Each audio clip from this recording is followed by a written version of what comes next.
Hello friends, வணக்கம். இன்றைக்கி நம்ம க்ரீன் சட்னி, ஸ்வீட் சட்னி எப்படி செய்கிறதுன்னு பார்க்கலாம். இது நீங்கள் எந்த சாட் ஐட்டம் செஞ்சீங்கனாலும் அதுக்கு நீங்கள் இந்த சட்னியை யூஸ் பண்ணிக்கலாம்.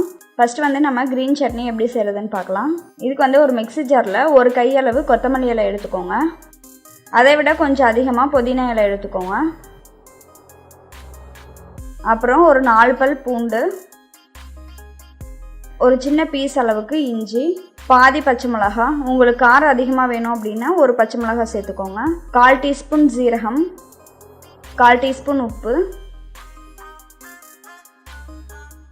1/2 டீஸ்பூன் சர்க்கரை, இதெல்லாத்தையும் சேர்த்து நம்ம நல்லா அரைச்சிக்கலாம். இப்போ பார்த்தீங்கன்னா நம்மளோட க்ரீன் சட்னி ரெடி ஆயிடுச்சு. அடுத்தது ஸ்வீட் சட்னிக்கு ஒரு நெல்லிக்காய் அளவுக்கு புளி ஊற வச்சுக்கலாம்.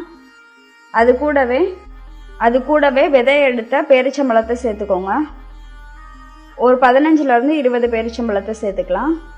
இப்போ இதை தண்ணி ஊற்றி நல்லா மிக்ஸ் பண்ணிவிட்டு ஒரு 1/2 மணி நேரம் ஊற வச்சுடுங்க.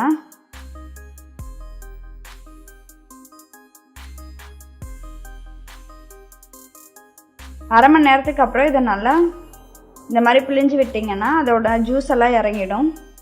டேட்ஸ் ரொம்ப ஹார்டாக இருந்துச்சுன்னா சுடுதண்ணியில் ஊற வச்சுக்கோங்க. அப்படி இல்லைன்னா சுடுதண்ணியில் ஊற வச்சுட்டு மிக்ஸி ஜாரில் போட்டு நல்லா அரைச்சி எடுத்துக்கிட்டிங்கன்னா உங்களுக்கு ஈஸியாக ஜூஸ் கிடச்சிரும். இந்த டேட்ஸ் பார்த்தீங்க அப்படின்னா ரொம்ப சாஃப்டாக இருக்கிறதுனால நான் பச்சை தண்ணியிலே ஊற வச்சுட்டேன்.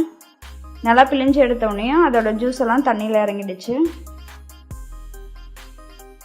இப்போ இதை நல்லா வடிகட்டிக்கலாம்.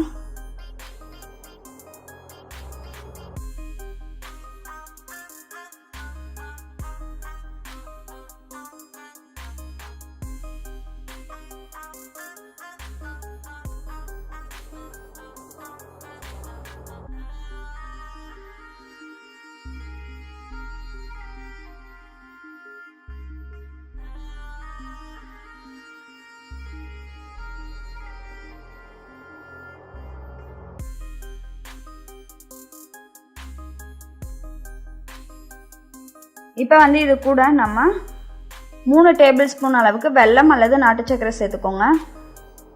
வெல்லம் போடுறீங்க அப்படின்னா நல்லா நுணுக்கி சேர்த்துக்கோங்க. 1/4 டீஸ்பூன் அளவுக்கு மிளகாய் தூள் சேர்த்து நல்லா மிக்ஸ் பண்ணிக்கோங்க.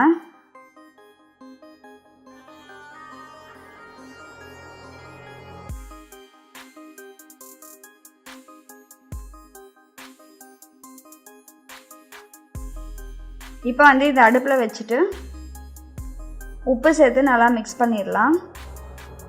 இது நல்லா கலக்கி விட்டுட்டு குடிச்சு பாருங்கள். உங்களுக்கு ஏதாவது ஸ்வீட்டு காரம் அதிகமாக தேவைப்பட்டுச்சு அப்படின்னா நீங்கள் சேர்த்துக்கலாம்.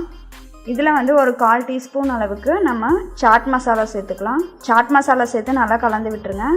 இந்த சட்னி கொஞ்சம் திக்கான பிறகு நம்ம அடுப்பு ஆஃப் பண்ணிடலாம். இப்போ நமக்கு ஸ்வீட் சட்னி, க்ரீன் சட்னி ரெண்டுமே தயாராகிடுச்சு. நீங்களும் இந்த சட்னியை உங்களோட சாட் ஐட்டம்ஸ்க்கு செஞ்சு பாருங்கள்.